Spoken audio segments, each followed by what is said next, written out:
कथा क्या है? रस है। आप सब क्या हो? भाव हो। अगर भाव बहुत ज्यादा है और रस नहीं है तो भी आनंद नहीं आएगा, और रस बहुत ज्यादा है और भाव नहीं है तो भी आनंद नहीं आएगा। और ये भगवान की कथा नहीं है, स्वयं भगवान ही रस स्वरूप में हम सब के बीच में प्रवाहित हो रहे हैं। बस आवश्यकता किस चीज की है कि हमारे हृदय का जो पात्र है वह भाव का हो, श्रद्धा का हो। अब आप सबको आज शहद का प्रसाद दिया जाए तो कोई पात्र लेकर आए हो अपने साथ? कोई नहीं लेकर आया। पहले बताया होता महाराज जी ने तो हम कटोरी लेकर आते। कल से कटोरी लेकर आना, उसमें शहद का प्रसाद मिलेगा।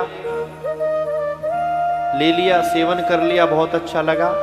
और वही कटोरी अगर मिश्री से बनी हो और उसमें शहद का प्रसाद मिल जाए तो पहले उस शहद को पियो, उसका भी अलग अलग स्वाद आएगा मिश्री में मिश्रित होकर, और बाद में उस कटोरी को तोड़कर उसे भी खा जाओ तो कितना आनंद आएगा। ये क्या है? भाव और रस का मिलन है। श्रवण करते समय आपका कौन सा भाव होना चाहिए? आप किसी छोटे बच्चे के जन्म दिवस के कार्यक्रम में गए, कई दिन से तैयार हो रहे थे, बहुत सी महंगी वस्तु लेकर गए, और वहां जाते उस छोटे बच्चे को आपने गोदी में ले लिया, और गोदी में लेते ही उस बालक ने आपके कपड़े गीले कर दिए। अब अभी तक जो आप उस बालक को ऐसे कर रहे थे, कितना सुंदर है, कितना प्यारा है, अरे अरे जल्दी पकड़ो जल्दी पकड़ो, क्या नाम है, अभी तो हम कपड़े भी साथ नहीं लेकर आए, यहां से ऑफिस जाना है, ये करना है, वो करना है। कहां गया तुम्हारा सारा भाव? इसका मतलब आप दिखावा कर रहे थे। बच्चे को थोड़ी पता है कब करना है कब नहीं करना। लेकिन यही क्रिया एक बालक जब अपनी मां की गोद में करता है तो मां को उस पर क्रोध नहीं आता, मां को उससे घृणा नहीं होती, मां को आनंद आता है। मां प्यार से उसे साफ करती है, कपड़े चेंज कराती है, स्नान कराती है और लिटा देती है। तो जैसा भाव मां का है अपने बच्चे के प्रति, वैसा ही भाव श्रोता का होना चाहिए कथा सुनते समय। अभी तक कैसे सुनते हो कि जैसे पड़ोसी के बच्चे के जन्मदिन में गए हो, बहुत अच्छा लग रहा है, सुंदर लग रहा है, कब तक? जब तक उसने आपके कपड़े नहीं खराब किए। कपड़े खराब किए, सारा भाव उतर गया। यही भाव हमारा कथा सुनने में है।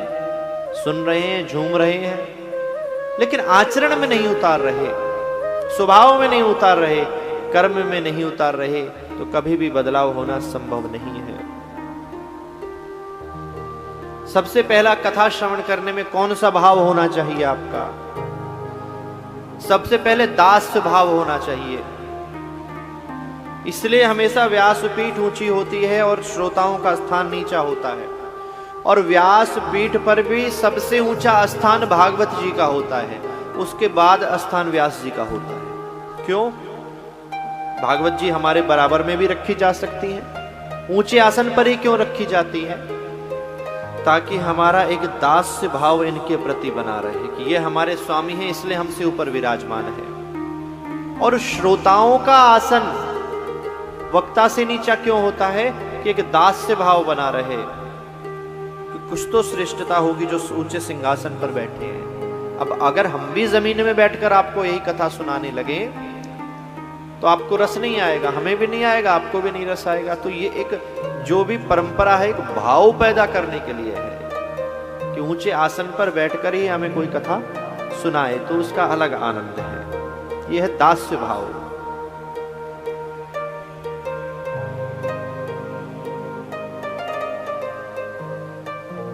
हम भागवत जी के दास हैं। जब हनुमान जी महाराज लंका में गए तो छुपकर कथा सुनाई मां जानकी को, लेकिन हृदय में कौन सा भाव रखा कि मैं प्रभु श्री राम का दास हूं।